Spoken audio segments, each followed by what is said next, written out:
Okay, we are now moving on, and now we are starting on grade 12 work, the future value annuities. I'm going to define a few terms here. Nominal interest rate, the quoted annual interest rate. Annuity, a number of regular payments of a fixed amount made over a determined time period. Each payment grows according to the formula A is equal to P bracket 1 plus I to the power N. This is the compound formula that we have already discussed in grade 11 as well as in grade 10. We are going to go through a derivation of the formula that we use when we are talking about the future value annuity. But I want to remind you, we have dealt with timelines in grade 11. And that is what we are going to employ here. We are going to use timelines. Now remember, we always started T0 and we end at Tn. So to the left of Tn, we have Tn minus 1. To the left, we have Tn minus 2. And from T0, we go to T1, T2, T3. It means that the day we went into a bank to open this account, we then must go for a year or a month in order for us to deposit some money. So in this case, we are going to be depositing X rand after every 1 month or after every 1 year until we are at Tn. The T is simply denoting time. So notice, it is very important for you to notice that when we open the account, we go for a month, then we are now allowed to, or we can now make a deposit. When we make this deposit, it starts to grow right from this point until it gets to the final point where we want to get the money back. But it does not come as X. It grows compoundedly. For how long? This was N from T0. So now we subtract 1, so we are having N minus 1 time periods. So this X will earn interest in N minus 1 time periods. Therefore, we end up with X into, because this is the principal, into 1 plus I to the power N minus 1. We do the same at time 2, we deposit another X and it grows again during a certain period. Now we have missed the 2, so it means it's N minus 2 time periods. Therefore, the amount at Tn becomes X into 1 plus I to the power N minus 2. At T3, we do the same. But you notice that the time period is reducing every time because we are getting closer to the time when the money should be collected back for our use. This goes on until we get to the end, and important is to notice that at time Tn, we pay the amount, but it will not earn any interest. The amount will be paid, but it pays no interest. Important are the assumptions that we should make. The first payment is made 1 time period from the present. The present was at T0 and 1 time period is at T1. So that's where it is expected to be paid.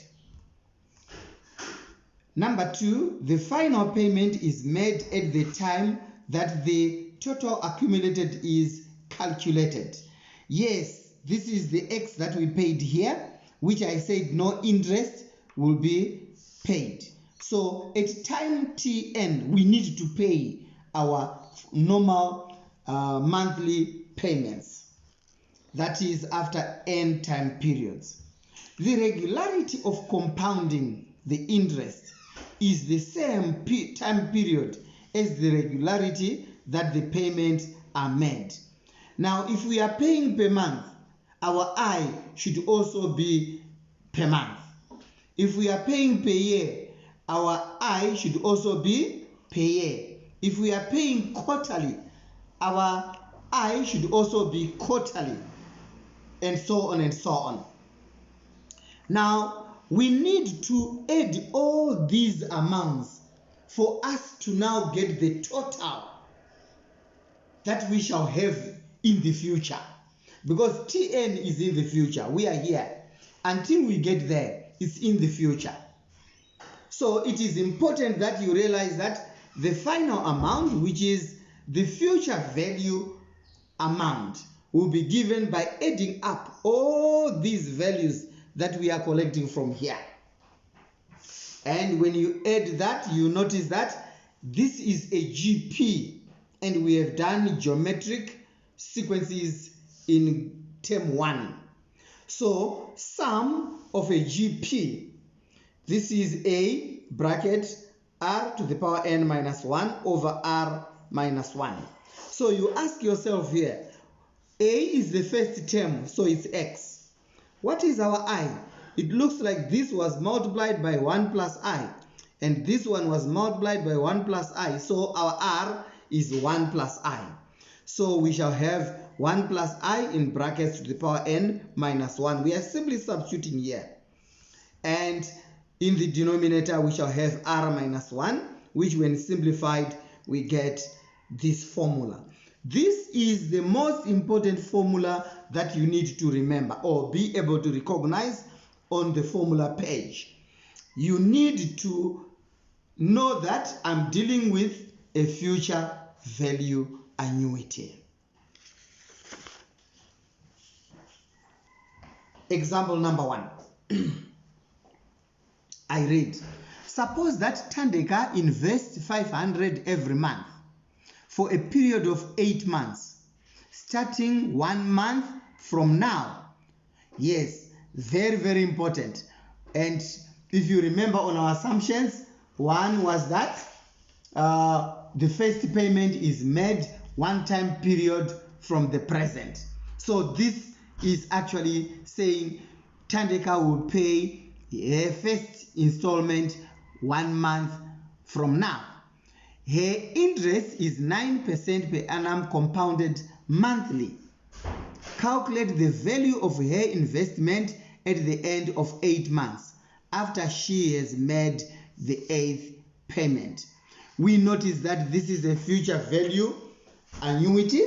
So all we need is our N, our I, and our X. Now from what we have, what is our X? Our X is 500. So we are simply substituting 500. Then we have, what is our I? Our I is 9% per annum compounded monthly. So it's 0.09 over 12. Because we are paying monthly, so this I should be monthly. Bracket. For how long? We are doing this for 8 months. Same irregularity as I. So to the power 8. And all this is divided by I. What is our I? 0.09 over 12. Boys and girls, I need not evaluate this for you. You all know how to use your calculators. So you are going to use your calculator to evaluate what we have. If you have a problem, please don't hesitate to ask me. I will be more than willing to help you. Example number 2. Mr. Klein opens a savings account for his son's future education. On opening the account, he deposits $850. Listen to that. On opening the account, he deposits $850 and then makes monthly payments of $850. Same amount being paid throughout on each time period.